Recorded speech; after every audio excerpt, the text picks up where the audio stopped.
Welcome into episode 469 of the Skate Podcast. I'm Brian DeFelice, joined by Bridget Prue and back from vacation, Scott McLaughlin. Scott, before we get into opening shifts, there's a couple of quick hitters that Bridget and I want to hear your response to. Number one is we talked last week about the Will Zellers interview, and during that interview, I asked what his baseball walk-up song would be. We gave you one for you, Pina Coladas. I think what's the song called? Escape, the Pina Colada song. Mm-hmm. We're going to give you the opportunity to maybe stick with that or change it. And then we also got to get your opinion on the Bruins away uniforms since you weren't here for the fashion segment. Okay, let's start with the most important one. Bruins away uniforms, A+, just absolute money. Bridget could not believe you called them okay. What a hot take, huh? Just an absolutely insane take. Sorry, guys. I mean, you know that you guys are like the fashion people, so I come in and I'm like, you guys are like really high and really low about stuff, and I'm just like normally just like, yeah, they're good. You know what I mean? Like that's kind of where I was, and I stand by what I said. They're you want to give them like, all right, what do you give them on a scale? They're like a 10. They're like maybe the best uniforms in the NHL. Like best single uniform. Really? That's a bold home or statement. road. Okay. I was going to go like 8, which is still good.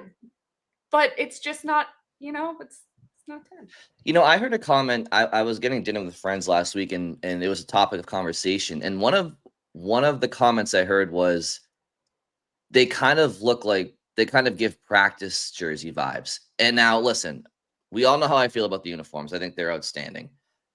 I'm trying to see what people are thinking here. I'm just like, I don't know what you're talking about. Like they're unbelievable. Like they're so good. I mean, there's a couple of modifications that if I were the designer, maybe I would do differently. For example, right? The shoulder patch, I would do the meth bear, right? I would prefer there not to be a rapid 7 jersey. Yeah, these are things that in a perfect world, but we're not in a perfect world. And I think the jerseys are absolutely outstanding. Right. Like the jersey patches, like everyone has them. Like you can't avoid that now. There's nothing you can do about it. And that's not the designer's fault either. They can't control that. You are right about the shoulder patch. Like, so I guess maybe I don't go a full perfect 10 because a perfect 10 would be meth bear on the shoulders and both sides. So like maybe I deduct 0.1 points for both of those and give it a 9.8. But like that's about it. Yeah, I think people have been brainwashed into thinking that like you need some sort of shoulder design, like striping on the shoulders. Like their last uniforms had. Right.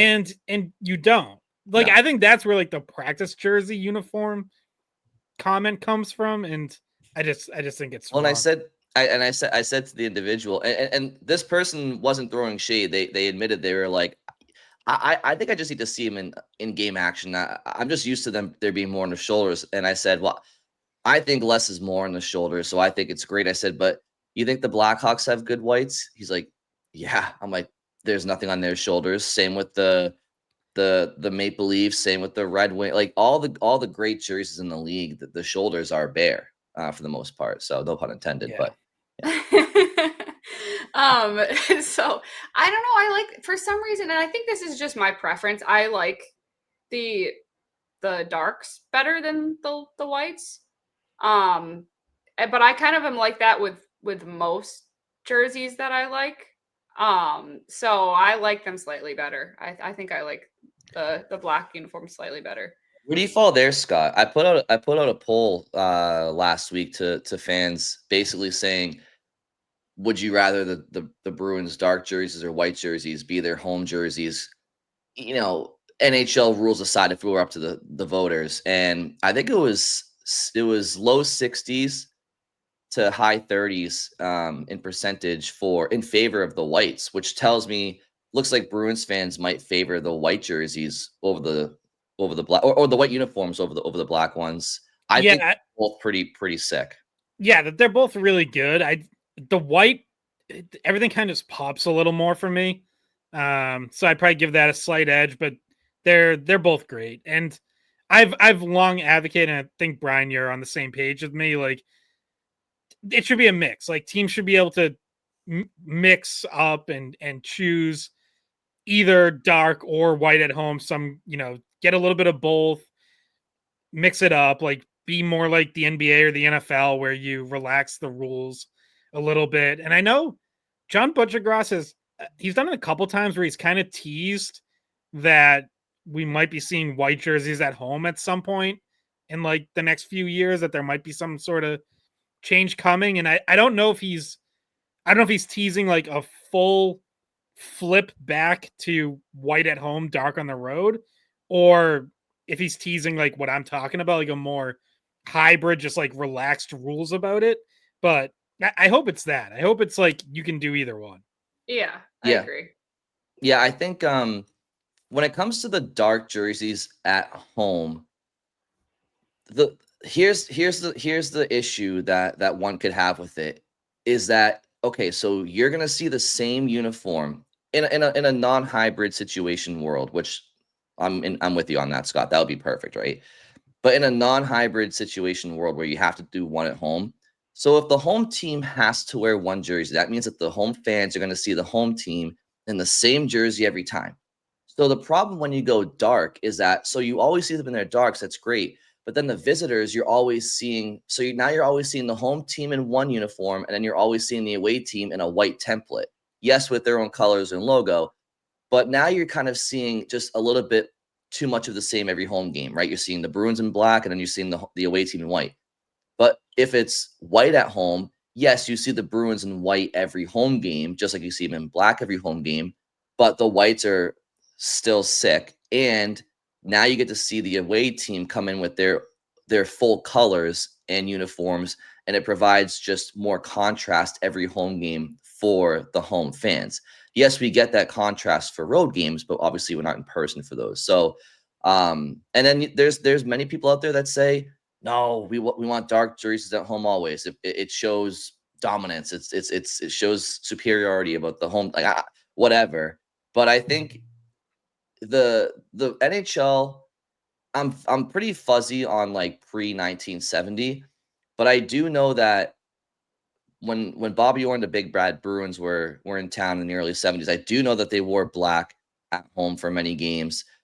I know from the mid 70s when they went to those Ray Bourque, Cam Neely era jerseys that were first worn by Terry O'Reilly and others, they wore white in Boston and in the NHL from like the mid 70s until the 02-03 season.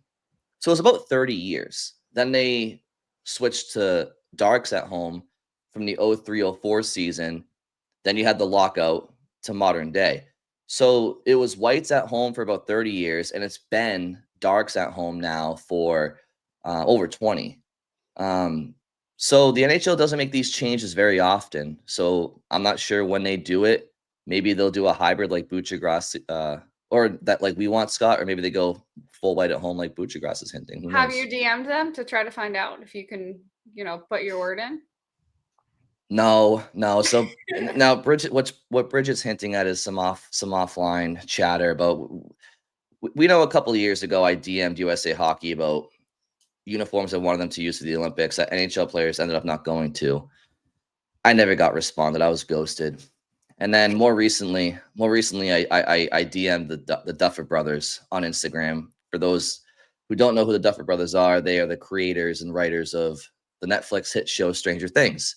And I DM'd them with a song suggestion for the closing scene of the show, which is gonna happen at the end of this year. So we'll see if they go with my suggestion or not. But that's why Bridget's making fun of me now, so that if people hear it and it is actually the song, people will be like, "Holy crap, Brian! They listened to you." So those who aren't Stranger Things fans right now are probably going to be bored, very much so. But just say the name of it. The name of the song I suggested is "The Promise" by When in Rome, and I just want, if people know the song, great. If not, listen to it. If you've watched Stranger Things, you know that it's an 80s theme show. The song I suggested came out in 1988. Seasons 5 is set for 1987, 1988. So it times out perfectly. And I think it starts off a little slow, then it picks up. Great song to end the show on. That has a legendary soundtrack. Maybe it should be Scott's goal song. Oh, great transition. Scott, what's your walk-up / goal song? Well, hold on. So those are kind of two different things, right? They are. Like, I asked Will about the walk-up song. So it's funny because I went to a Red Sox Dodgers game a couple weeks ago with some friends, and we actually had this conversation, and didn't give it a whole lot of thought. But the answer I concluded, unfortunately, Bridget, was not the Pina Colada song. No, I said it should be "You Don't Know You're Beautiful" by One Direction, but then I took it for myself. I mean, not bad. My answer was "Reptilia" by The Strokes, which is a great song that I feel like could fit. But that's a very radio song. Yeah, I think that's a better walk-up song than a goal song, like, because Reptilia picks up pretty quickly, but like it starts like slightly subdued for a few seconds. I feel like a goal song, like you can do that with a walk-up song or like coming out of the bullpen. Yeah, but it starts playing from the chorus, right? Like they don't play it from the beginning. Yeah. Like I'm imagining I score a goal and then just like right to you light up my right. So that's the thing. Like a goal song needs to like immediately go into celebration mode.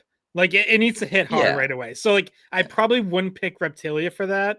I don't know. Like you guys brought this up like right before, so I haven't given it a ton of thought, which might be better. Well, if it comes back to you later, you can come back to you. But I do, or just whatever's in your heart right now. Maybe 1992 hit "Baby's Got Back" by Sir Mix-a-Lot. Clip that. Okay, wow. Clip that. Yeah, I mean there's all sorts of songs, right? Like I think a goal song in hockey, yeah, it's gonna be an upbeat song, probably rock or something like that. A walk-up song in baseball, it could be more of a sing-along song, right? Because you're going from the batter's box to the plate, and you mess around with the wristbands, you take your time. There's also a third type of song, which is a walkout song from the bullpen. Now, Mariano Rivera, did he have Enter Sandman? Yeah. That is a legendary combination right there. That is sick. Yeah, that's where you can really get some great ones, because you can really get like a song that builds up, like Trevor Hoffman at Hell's Bells.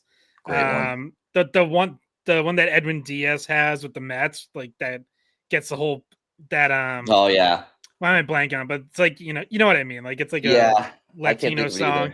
Yeah, I remember. But that gets like the whole place going crazy. Yeah. Wild Thing. Was it Wild Thing in Major League? Oh yeah. Uh-huh. That's a good one. Yeah. Well, and Jonathan Papelbon always had Shipping Up to Boston, which like would be cliche now, but really worked at that time. For those listening, if you're in your car or at home, you can tweet at us or email us your answers. If you're watching on YouTube, give us your answers. If you want to give us 3 different answers for a goal song, walk-up song, bullpen song, go for it. Just one of them, 2 of them, whatever. I'm going with mine for all of the above. You just wonder, what was yours? One Direction? Yeah, You Don't Know You're Beautiful. That's right. Well, thank you, Bridget. That's very nice of you. So let's get right to the opening shift. Every game, and he hates that song now. I ruined it for him. 13, 14 minutes later, let's get right to the opening shifts. Wait, what about Taylor Swift's new album? Okay, we'll get into opening shifts. Oh yeah, it's bad news. Taylor Swift decided to go on Travis Kelce's podcast and not the skate podcast. So unfortunately, she's not going to be with us on Thursday's episode. No. But good news is she's dropping Taylor a new Thursdays. Album at some point. No Taylor Thursdays. Scott's latest rendition of a Thursday theme. Yeah, we're gonna have to find something else. We need to find something else that has alliteration, but yeah. So we're gonna do opening shifts, right? Like a real quick... sure. Mine's about so Kevin Paul DuPont in his Sunday notes caught up with Hampus Lindholm, who's over in Sweden for most of the summer, and the biggest takeaway is that Hampus Lindholm said he's now completely healthy, and he is skating, quote, full and at pace in recent weeks, which makes it sound like, there was still some recovery that extended into the summer, which, this whole thing, like this whole injury, which reminded for people if they forgot, he had a fractured kneecap. and then had some sort of setback and needed like a second procedure to kind of remove a piece of, I think they called it a piece of hardware. So like, I don't know, one of the screws or something from the initial surgery. And then, by the end of the season, he still was not practicing, but felt close to getting back on the ice. So obviously he did shortly after the end of the season. And based on this interview with Kevin Paul Dupont, sometime in probably the last month, has been up to full speed. So says he'll be ready to go for training camp, says he's excited to show everyone that he's completely back. And, talks about being motivated to pick up where he left off, because again, if people forgot, like the first month of last season, he was probably the Bruins' best player. Like he was one of the very few guys who actually got off to a good start. And also talked about being motivated to make the Olympic team. Obviously, he didn't make the Four Nations team for Sweden, couldn't have played even if he had been selected. Teams will have an extra 2 spots for the Olympics. So I think most teams will be bringing 8 defensemen. And he, if he gets off to a good start and shows he's healthy, like he should have a very good shot at making Sweden's Olympic team. So just thought that was interesting, and obviously can lead into a discussion about the importance of Hampus Lindholm, who, again, obviously, like if this team is going to have any shot of turning things around and being better, like having a healthy Charlie McAvoy and Hampus Lindholm on the back end and having them playing at a high level is going to have to be like probably step 2 after Jeremy Swayman turning things around. So just hugely important. Yeah. And I remember on breakup day, I forget if it was Hampus himself or Sweeney, but they mentioned that he would be back to skating and trying to get back to full pace in May. So if that's just happening now, like say in July, that's a little bit further back than what they originally thought. It'd be interesting to get a chance to talk to Hampus and when everybody comes back to Boston. And yeah, I mean, there's obviously like different levels of build up once you're skating. Yeah, like was May just to literally just put the skates on and do like a nice little light lap or what? But yeah, so I mean, it's good to hear him say he's back to full pace, and then we've debated like it probably doesn't mean full contact, and that's still probably not going to come until training camp starts.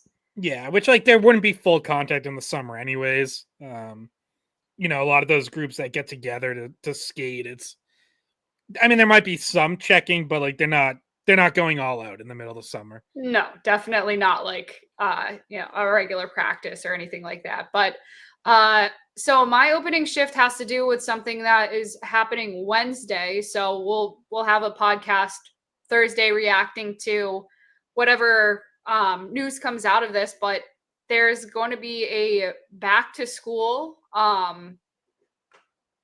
charity event, I guess, at TD Garden, where some of the players are going to be giving out backpacks and different school supplies to kids in the community. And Johnny Beecher, Mason Loride, James Hagens, Bob Sweeney, and Charlie Jacobs are among the people who are going to be there, and potentially they'll potentially be available to the media for interviews and to just talk to them. And obviously James Hagens, all the storylines we talked about with him this offseason, if we get a chance to talk to him, maybe update his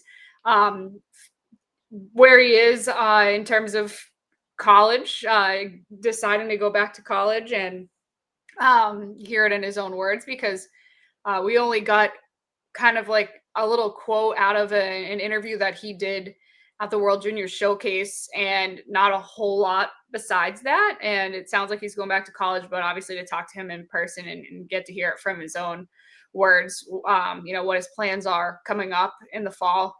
And then Charlie Jacobs, another person that if he is available to talk to, I'm sure there'll be some interesting stuff to come out of that. And then obviously Laura and Beecher. And then next week, Scott and I were talking about this before the podcast too. We're we always end up with at least one Bruins guest during the Jimmy Fund. So that'll be something we can react to at some point next week. Yeah.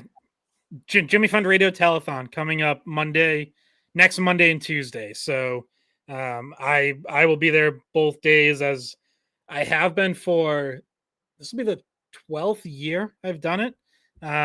Just an incredible 2-day event. Every year raises anywhere from $3 to $4 million for cancer research. So we obviously won't be recording during those days. Bridget is away for Bridget's a bachelorette party, right? That you're going away for? Yeah. Yep. So we'll probably just have one episode later next week. But yeah, tune in for that. Please donate if you can. Every dollar helps, and obviously it's a great cause. Scott, last episode, Bridget and I discussed the conversation surrounding what's a storyline or what's a player that we aren't talking about right now that this time next year we think could possibly be a narrative going into next year, or a player that is on the roster that we're not thinking of right now. Like every year it seems like something, some storyline, some narrative, some player pops, or something happens, negative or positive, that we just weren't anticipating in the summer. And it's tough because there's so much to talk about in the summer when it comes to projecting the seasons and stuff, that certain people get lost in the shuffle. So that made me think of this question for you guys, which is, for my opening shift, which young player do we think has the most to lose at training camp this year? Because it's only a month away. And I think that there's some obvious candidates for this question.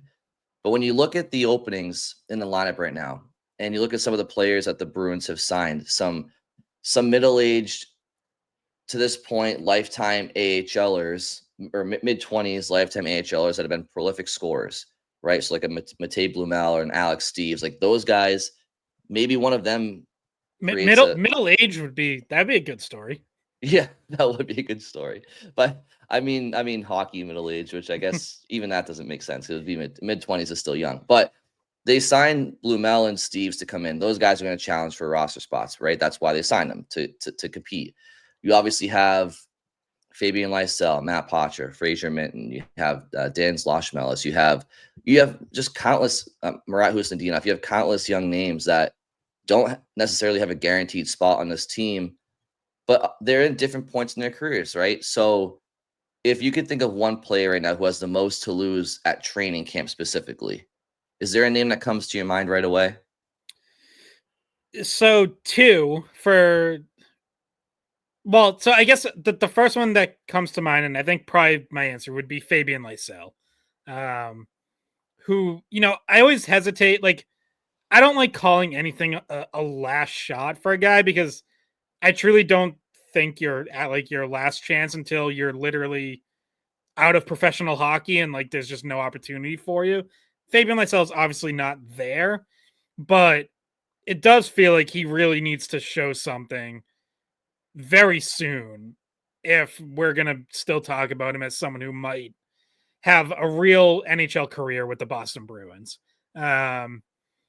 You saw some good things late last season when he comes up for a 10-game sample, and then you see him go back to Providence and have a quiet postseason and get healthy scratch down in the AHL. So you go from like this like kind of encouraging end of the season to this little postscript that maybe, casual fans didn't even follow. That was pretty disappointing. And he's been inconsistent in training camps before. It has not been a strength for him to come out and get off to a great start and win a job. And it feels like he has to figure out a way to do that. Like, he has to figure out how to have a really good training camp, start to finish. Doesn't mean you have to be great every single day, but you got to be like 90% really good days and just an occasional off day. It can't be this like 2 or 3 on, 2 or 3 off, good game, bad game. Like that, you don't win NHL jobs doing that. So I think he has he has a lot to prove. And yes, to answer your question, I think he also might have the most to lose, because if it is just another up and down inconsistent training camp where he doesn't take a job and run with it, then I think you're asking some hard questions about like what is he like, when or if or will he ever be like actually ready? Yeah, and he's my answer theory, too. Yeah, he's the first person that came to mind for me. And in theory, the right wing is up for grabs, right? Like it's not like every single spot on that right side should be completely solidified with who they have right now.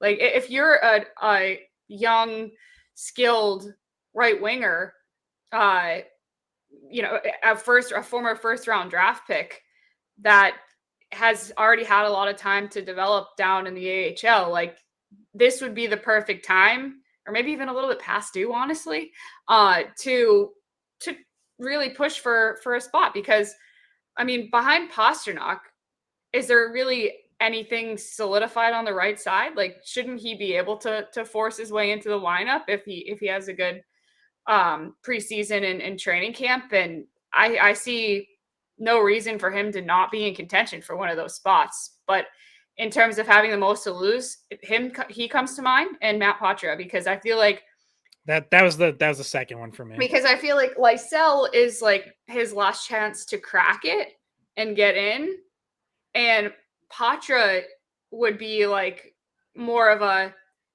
if he spends a majority of his season in Providence again, it's like now he's on the outside looking in, right? Because we feel like he probably should be on the inside with like some development opportunities down in Providence. But if he ends up being there a majority of the season again this year, I feel like that's, you're now an AHLer, right? Like when he came in, he was an NHL right off the bat. And so for him, it's important because we saw what he was able to do in his first season, a great training camp and a great preseason, put him on an NHL roster as a 19-year-old.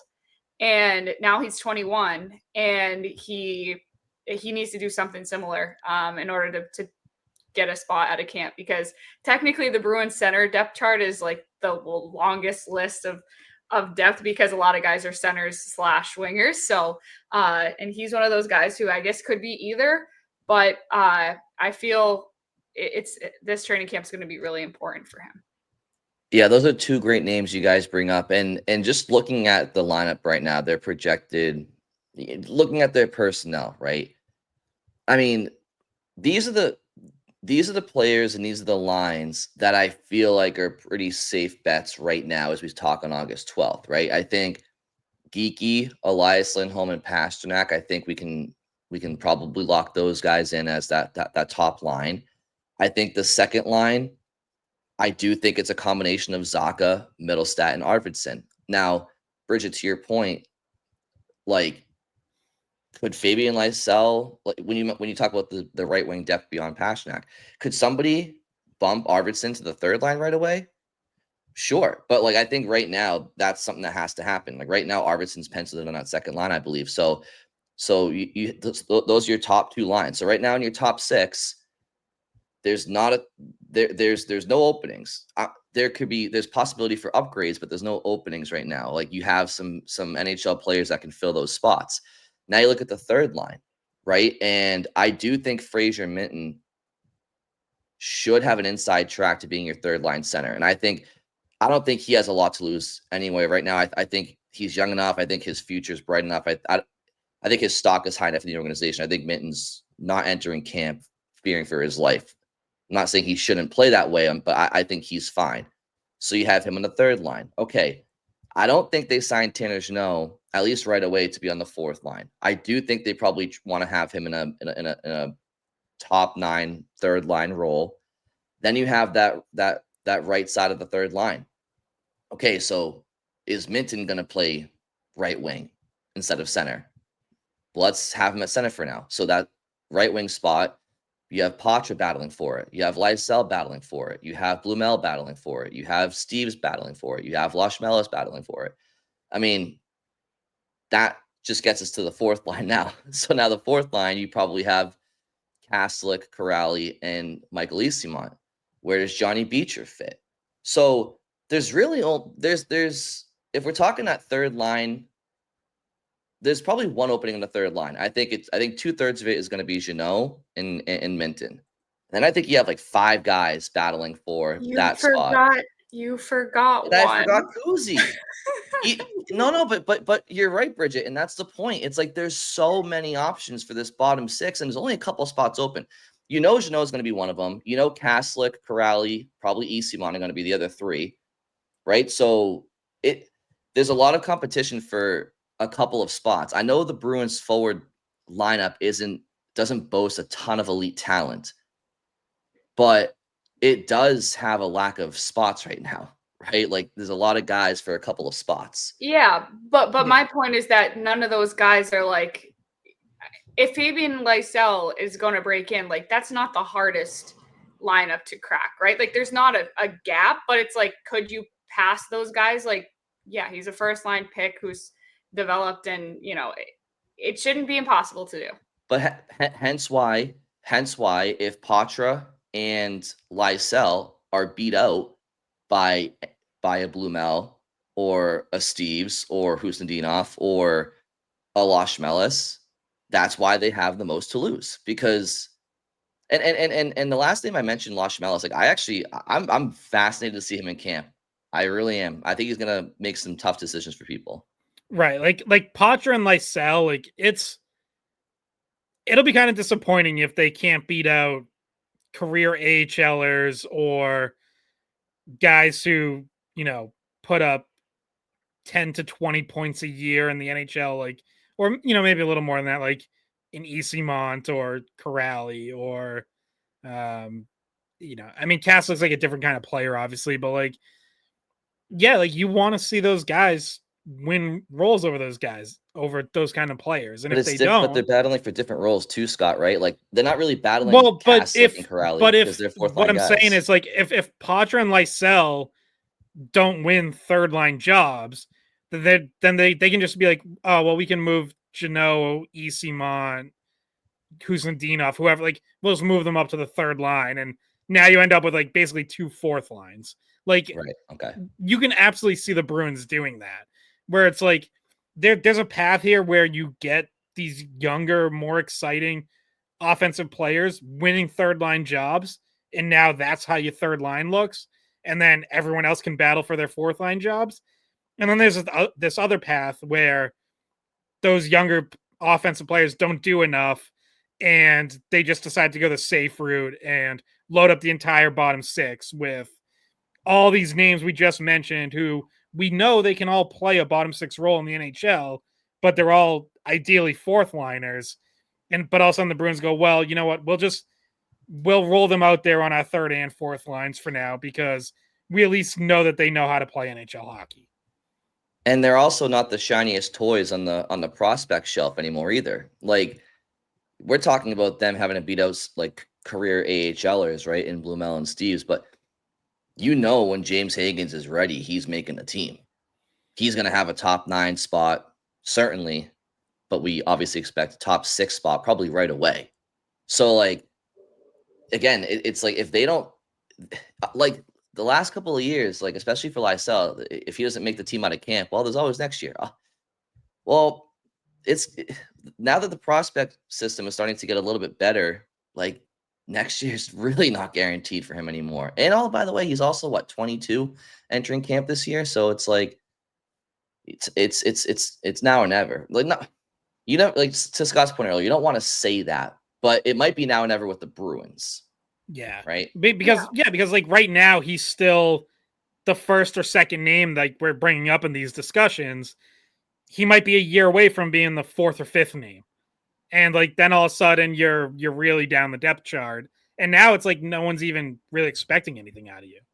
Yeah, I mean, I'd much rather, and this is probably just because, once again, like the 3 of us, and as well as a lot of our listeners, just based on the questions we get from them, would like to see those guys given a chance, and would like to see maybe a younger, more higher upside third line than a safe, NHL fourth line becoming like a third line. You know what I mean? Like Scott, you're saying like right, which by the way, like isn't I think the Bruins will see it as safe. I actually don't think that's safe because you need a third line that can score. And you need to develop people. Like you need Minten to get more time. You need Poitras to get more, like if you really believe in them, like you're better off letting them, sink or swim. But that's just my opinion. And we also come from a background of like college hockey. So we like to see that. We'd like to see growth and chances given to players who, first of all, earn that starting spot, and then just see if they can really truly be an NHL third liner, and then move up from there if they can. But like if it was who's Nadinov, Minten, Poitras third line, I would like that so much better than if it was plug in any of those bottom guys that say Eastmont, Carly would probably be fourth line, but you know what I mean. They have an abundance of those guys at the bottom. And I'd feel like I'd so much rather watch a who's Nadinov, Minten, Poitras third line, even if it wasn't pretty, like, because, some of those, like, who's Nadinov and Poitras maybe aren't as defensively sound or whatever. Like it's, and maybe they're, because of their lack of experience, they make more mistakes. But I feel like I'd rather watch that. And I feel like there'd be a benefit to letting those guys figure it out there. Yeah. And there's going to be, it's going to come down to who wants it more. And that's why this camp is going to be fascinating, because it really does feel like it's 3 or 4 or 5 of these guys fighting for one spot.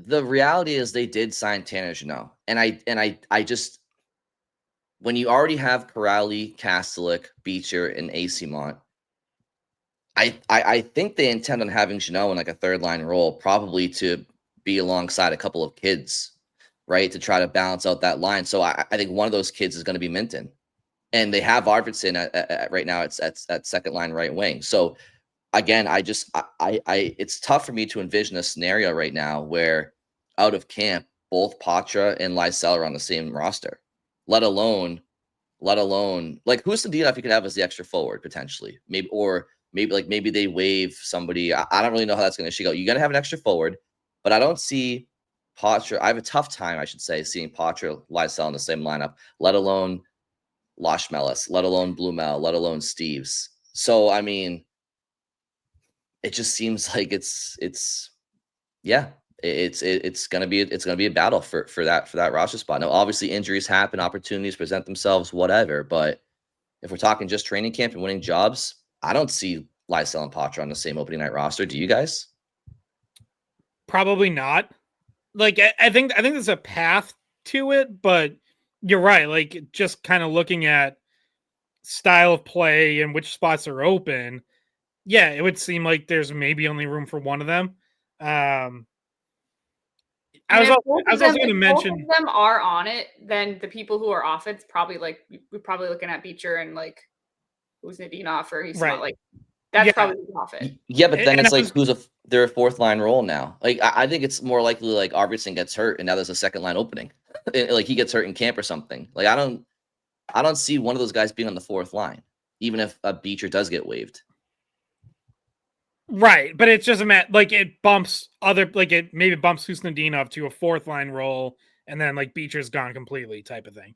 But I was gonna also mention Beecher as someone who has quite a bit to lose. I think like he might he's only on a 1-year deal. Like he might have his future in Boston to lose. Like if he gets beat out by all these guys, he's one of the guys you'd look at and be like, he probably can't play up on a third line. Like there's just not enough offense. So he has to win a fourth line job or 13th forward job.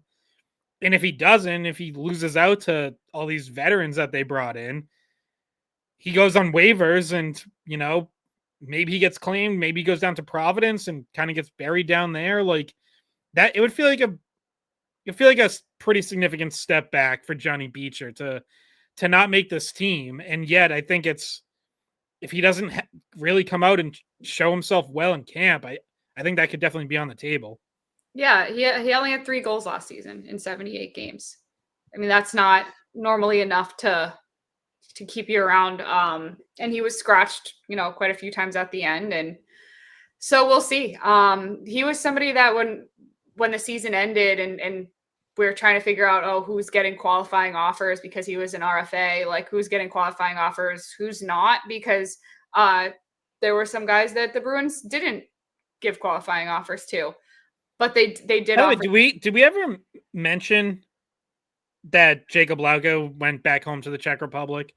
No, he signed over there, so Jacob Lauko will not be in North America this year.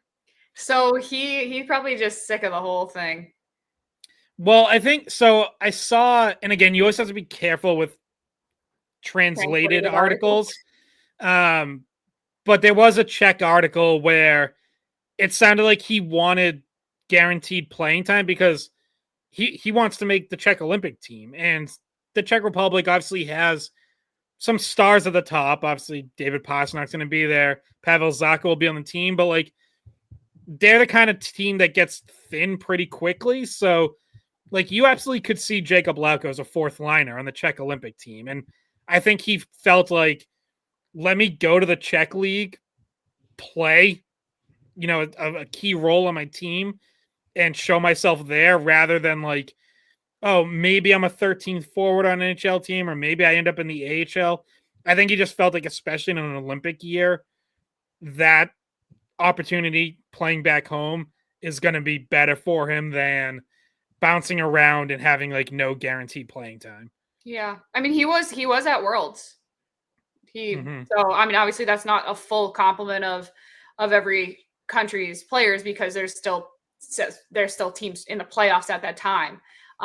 But he went as well as Zacha and Pasta. So he was there for Worlds. So that means he's at the very least right there and close to making the Olympic team. A good sign for him, I guess.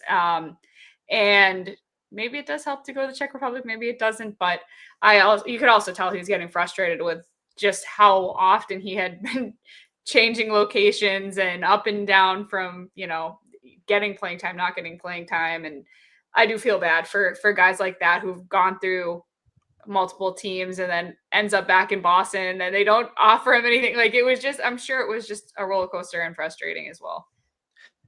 Yeah. And as far as Beecher goes, like we mentioned, he was somebody we were letting go by the wayside in our off season mock-up of what we would do for the Bruins, right? So my problem with Beecher is ultimately the play just dies on his stick. Plays die on his stick. And I just don't think he uses his very evident speed nearly effectively enough. And ultimately, yeah, you have to impact the game in more ways than he has been so far. And that's exactly why you saw him signed on a 1-year prove-it deal for less than $1 million. It's that simple. So yeah, he has something to lose as well. We have a small mailbag, and the very first one actually relates to what we've just been talking about. So if you guys want, I can go into that.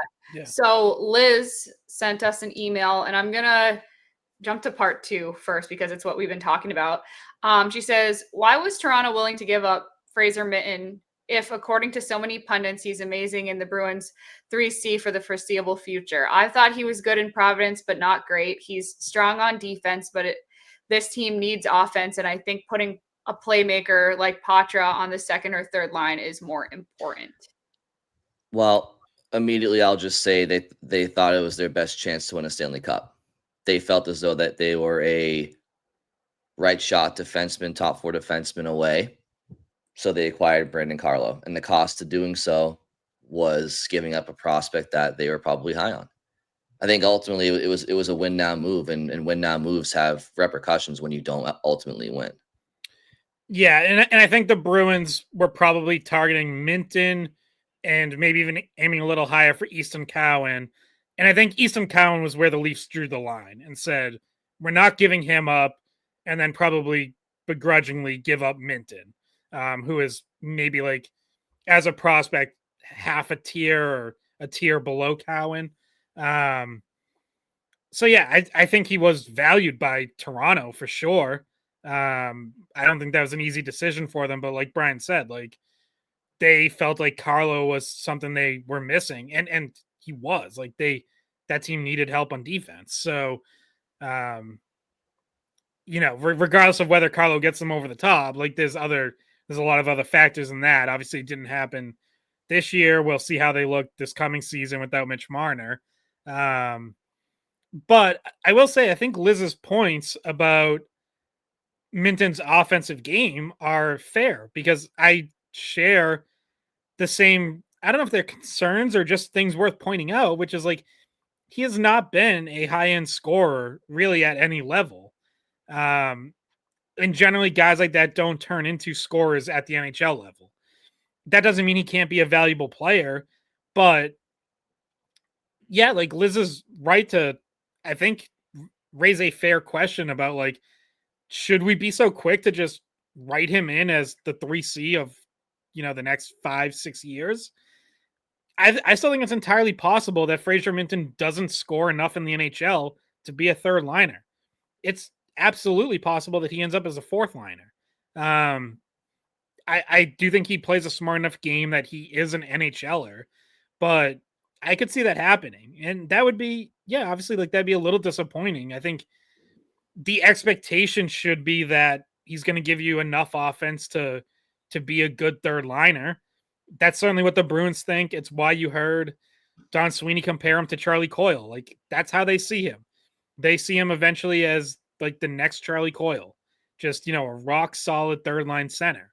But I don't think it's at this moment a given that he's going to be that. No, I agree. The way I would describe my feelings on him right now is I think it's not a given, but I think it's close to a given for me. He has to earn it in camp that he will get that opportunity on the third line to start his first full season in the NHL. What he makes of that, to all the points that Scott has mentioned, stemming from Liz's question, I think is fair. Yeah, TBD. Yeah, and I think that when she says the pundits are all like, at a consensus that he's going to be on the team to come out of camp, like, I think, first of all, I don't know, are we pundits too? Who are the pundits? But I think we qualify. I think we qualify, yeah. And I think because there's not really a whole lot of Bruins shows going on in the summer, it's probably other podcast hosts as well. But what I'll say about where I form my opinion about Fraser Minten and why I think he has a good chance of making the team out of camp is because we got to see him in person. We got to, watch him firsthand, get to know his style of play, his personality, how other people think of him, and his confidence level. And you see what they're missing, and the opportunity to take that third line role is there. And I just think that from watching him firsthand, I was watching his play and saying, okay, I could see how that fits here. I could see how he could be a good fit in that spot, and I could see him with even more time in the NHL growing and getting better. And I would say he's probably a safer choice, not a more offensive ceiling kind of choice than Poitras, but safer in that his all-around game is maybe a little bit more solid, and his strength and his size are more NHL size. So, yeah, and he's positionally sound, which is imperative at the center ice position. I mean, one thing that I noticed in his brief time in Boston last year was that he does know where he is on the ice. He knows where the play is going, and he's responsible positionally, and that's impressive for a young player in the NHL. So, and then, Bridget hit the other points too. It's also a combination of opportunity, and there's only so many guys that have the offensive upside to fill that role. It might not be as high as a Poitras, like Bridget said, but it's higher than somebody that's down in Providence right now. It's higher. But Poitras can make a case. Poitras could win that. I can see them playing on the same line. I can see them both. Poitras could be the third line center, and Minten goes to the wing. Lars Losh Mellis is a center wing prospect. Whether again, he very well may start in Providence to start the year, but he also may have a better camp than somebody next to him. Like we've seen that before. So there's a couple of other options that could, I think, be third line center besides Minten. Here's another one. Does Casey Middlestat eventually just slide down to the third? Like there's so many different ways that it could go. It's tough to call. This is just a guesstimate at this point in the middle of the summer. Yeah. And then her other part to Liz's question was, do you feel that Mete Blumel will have an unfair advantage heading into camp since Pasta vouched for him? And obviously the Bees want to keep their star player happy. I mean, I think he's going to wear an A. Opening night. Is the whole team wearing A's this year? Just every single jersey has an A on it? Well, not only Pasternak, but also Steve Spott, new power play coach, assistant coach who came over from the Dallas organization, but he also had an up-close look at Mate Blumel when he was with that organization. And I think it was Sweeney or maybe it was Sturm who referenced that when talking about Blumel. So he has some links on the team, but I don't think that gives him an unfair advantage. Ultimately, it still comes down to who wins a spot, like who has the best camp. And if Mate Blumel goes out there and looks really good in camp and earns a longer look and hangs around and ultimately wins a spot, I think it's going to be because he outperformed other guys going for those spots. If he doesn't have a great camp, then I don't think, being a check or coming from the Dallas organization is going to save him. Like if he's not the best guy for the job, he's not going to make the team. Right. And especially if he's battling, again, we'll mention him for the 18th time this episode, probably 5 times more. But if he's battling Matt Poitras, I mean, Matt Poitras is a Bruins draft pick. He already has been teammates with a lot of the guys in the room. So, being countryman with Pasternak and getting a text from him isn't going to outweigh or having experience being in the same organization as Steve Spott, your new power play coach, is going to necessarily outweigh having already been in the dressing room with these guys before and knowing the systems and stuff like that. And Poitras is just one example, right? But that could be said about Lysell or anybody else. Right. I mean, like the Bruins also put Fraser Minten Stahl next to Pasternak, and Pasternak spoke highly of him. So like, I don't think Pasternak's gonna be like playing favorites here. I think David Pasternak wants to win hockey games and, is not going to be trying to influence who makes the team. And I don't. And at like the expense of other guys that he also likes. And, he's friends with all of them probably. He's not Tristan Casas. For people who don't get that reference, I think we brought this up on another pod recently, or maybe that was an off-pod discussion, but I think it was off. Red Sox first baseman Tristan Casas, who is out injured this whole season once again. During training camp this year, was asked about like the Red Sox 3 promising prospects: Roman Anthony, Marcelo Meyer, Christian Campbell, all of whom actually have contributed this season. And whether like did he see a spot for them? I forget the exact wording, and he answered like basically like, I don't think they should make the team. I think those jobs should go to veterans, which is just like an insane comment for a guy who still, by the way, hasn't like fully established himself as an everyday major leaguer to say. It was just it, but that's a guy who doesn't think before he talks and doesn't say the smartest things.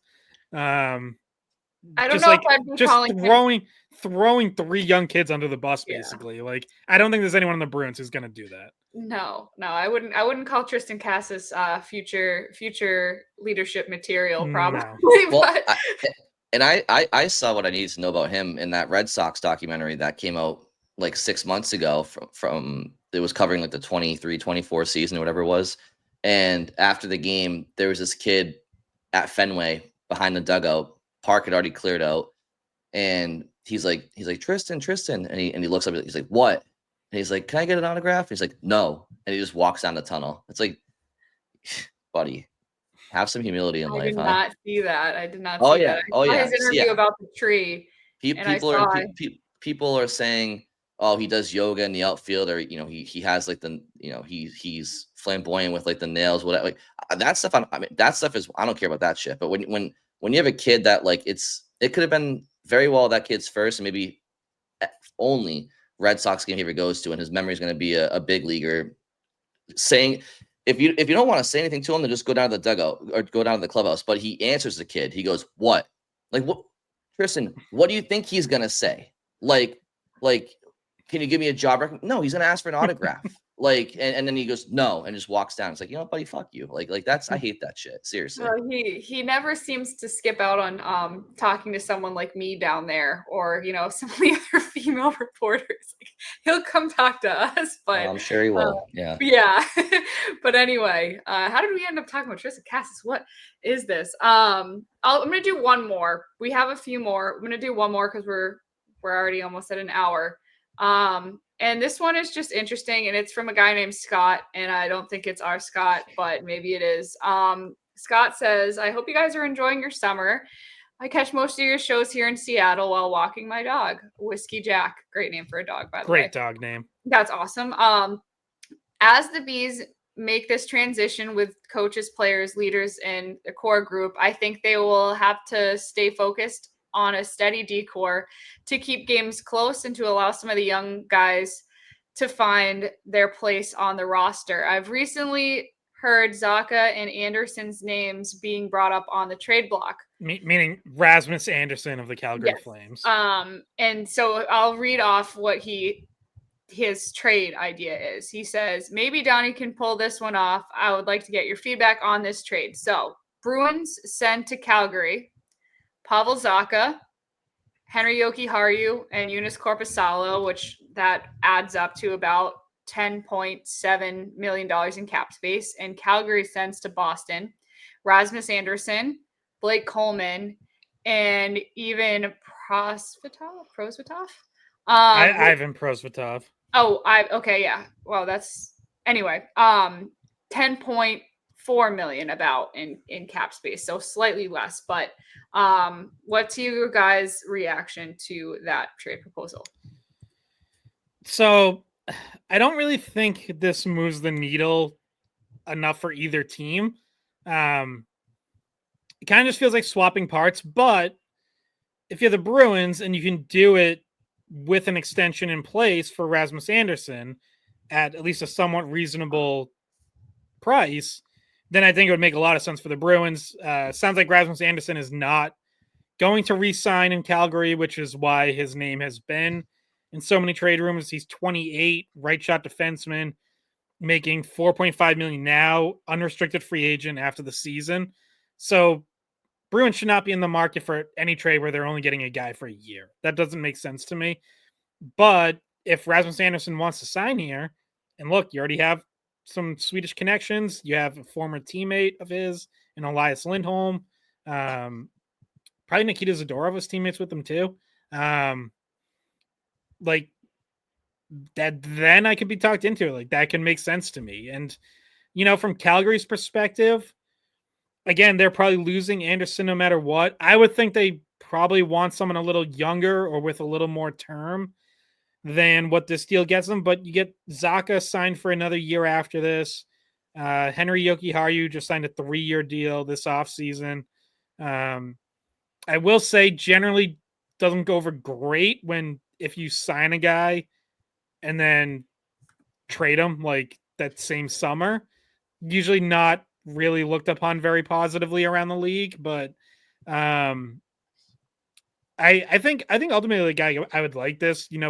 Blake Coleman's getting towards the end of his career, but like I said, Rasmus Anderson with an extension in place would be the key get. Yeah, and Zacha's 28, so I mean he's not in his 30s, so he's still somewhat young, like in his prime. And yeah, when I first looked at it, I like you, Scott, just don't really know how much this would change things for either team. Like Blake Coleman, I like as a player, but he's 33, and his cap hit is higher than what I thought it would have been. It's right about $5 million. And so I'm not sure I like that contract. Bring him in as a left wing. So I mean, I guess he'd be a third liner for you, but I mean, he might have to be a second liner if you're trading away Pavel Zacha, which is kind of another problem. But he's not really like Zacha's contract is Zacha's contract is less than Coleman's contract, and I think Zacha is a better player, and you'd be trading away a top 6 guy, which we've already talked about ad nauseum. Why trading away top 6 guys unless you're getting, another top 6 guy in return doesn't make any sense for this team. But Jokiharju, I have no problem with giving up. I just don't, like Scott said, think that the timing is right for that. Korpisalo, fine. That's okay. Yeah, I mean, I think getting out of that contract is a positive. So yeah, like to me, that would be another plus for the Bruins. And then you can have DiPietro and Prosvetov like battle it out for the backup job. So yeah. It kind of parts of this deal kind of strike me as robbing Peter to pay Paul. And it's okay. So we got that top 4 defenseman that we kind of want on the right side, but we're sacrificing that top 6 forward. I guess if you're the Bruins, do you plan on re-signing Pavel Zacha at the end of his contract? Right? You see where I'm going with this? Like, is he somebody that you plan on not being on this team anyway in the future? If that's the case, with an extension in place for Anderson, then maybe that makes sense long term. Yeah, it's an interesting deal. I think, generally speaking, I think the Bruins have more players in the system that we can potentially see being in a top 6 role internally than we can see top 4 defensemen internally right now. I'm talking prospects. So if you're talking about replacing that position, like I think the Bruins are better suited to replace, ironically, Zacha as a top 6 forward with maybe Hagen's down the line or somebody else. But I just ultimately I just feel like if you're trading Zacha, I feel like you want him to be, I don't know. Well, let me ask you guys this. How do you see them addressing the right side of their top 4 defense when it comes to personnel? I know that they're going to make do with what they have this year, but we all agree here that it's not Peak and Jokiharju are not optimal options for that second line right shot defenseman. So Anderson would solve that, but I don't know if the market's great next year in free agency outside of Anderson if he's not traded. I know Cale Makar's up. You're not getting Cale Makar. So like, what could they do? Where could they go externally if it's not this option for Anderson? Are there any names that are on the lead that you've thought of potentially next summer? I haven't really looked that far ahead, honestly. So, but like, I think Rasmus Anderson is a solid option again without having like a full list in front of me. And again, as I've said before, you have to be careful with those 2026 free agency lists because a lot of those guys are not going to get there. A lot will even get signed right before free agency starts. Like we thought Dante Fabro might be an option this year. He signs the day before free agency starts. Like there's always those. So I think like if an opportunity presented itself where it's like, hey, we can acquire Rasmus Anderson and he wants to sign an extension here. Sometimes the grass isn't always greener. Like you might think like, oh, maybe we'd like to wait and see what else is out there. Well, then you get to next summer and it's like, damn, kind of wish we had traded for Rasmus Anderson because boy, we don't really like any of these options now. So yeah, and look, Rasmus Anderson, not a perfect player. Like there's some lapses defensively there. But he is a puck mover. He's a good offensive defenseman. He could even be another power play option. So I could see a pairing of him and Hampus Lindholm working pretty well. And that would be, a little different look where obviously Hampus Lindholm has spent a lot of time with Brandon Carlo, a more defensive player. And so that's been a more defensive pair.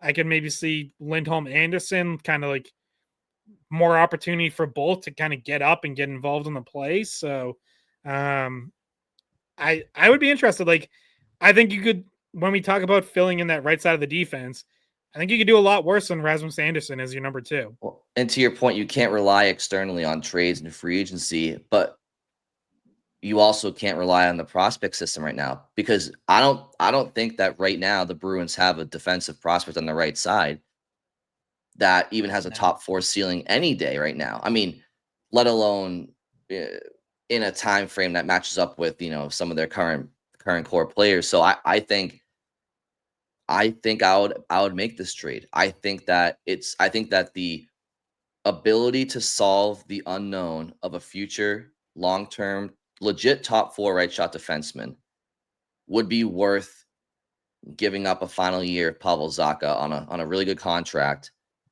who, by the way, well, I guess it would be the final 2 years of Zacha's tenure in Boston. But again, if the Bruins don't plan on signing Zacha beyond his current contract, then you're just getting something for the inevitable anyway.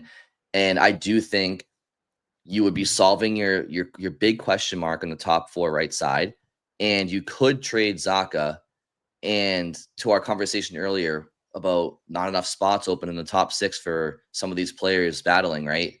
It would open up an opportunity for a younger player. And you do have a kid like Hagens coming up in the wings, and you have some other young prospects too over the next couple of years. And then you do have other trade options or free agency. So I do think that you could replace Zacha far more easily than finding who the next top 4 right shot defenseman will be behind McAvoy. So I would do this trade, I think.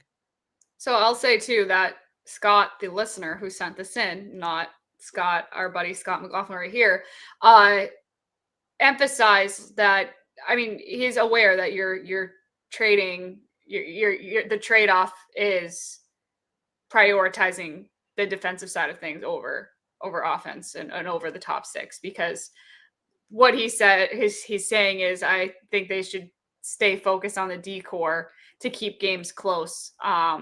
And basically also saying, hey, if that opens up a spot for a younger guy, then it opens up a spot for a younger guy, and see who takes it. So, yeah.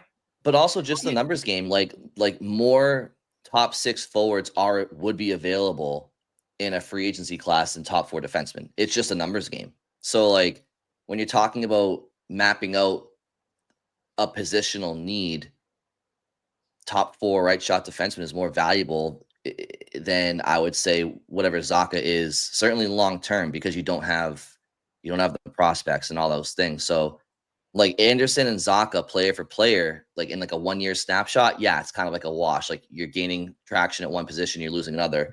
But big picture, it would be this deal with an extension in place, to Scott's point, would be beneficial for the Bruins for a combination of reasons.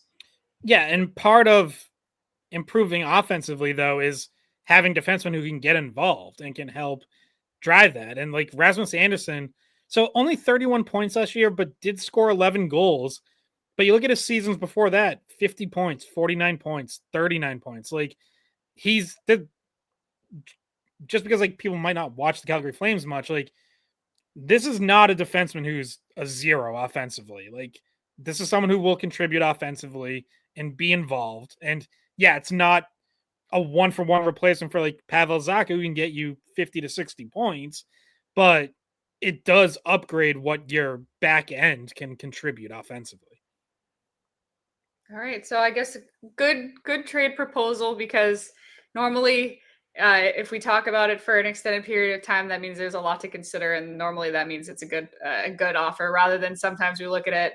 Somebody sent us a McDavid trade proposal and we were like, all right. I don't know how we can answer this in long form, but for the record, I like McDavid trade proposals in the summer when there's nothing else to talk about. Like just get crazy with it. Like who cares? Like there's not actually serious discussions happening. So no, I mean, we spent 10 minutes talking about like Taylor Swift and walk-up songs and who knows. And then we ended up talking about Tristan Cassis. I don't know how, but Stranger Things. It's August. We all know this. But before we wrap up, shout out to Elaine Cavalieri, who is leaving the Bruins. Has been just an absolute wizard on their social media accounts, be it Twitter, Instagram, TikTok, Facebook, the whole thing. She's a rock star, and I don't know where she's going next, but she's great at what she does. I think I don't know if you guys knew Elaine from like before, but yeah, I did. Going way back, like she used to work at EI, came up through there, so I've known her for a long time. I was a guest on the Lucy and Elaine podcast a few times. So was I at one point, and I'm glad that all of those episodes are scrubbed from the history of the internet. So yeah, I don't think you can find those anymore. But no.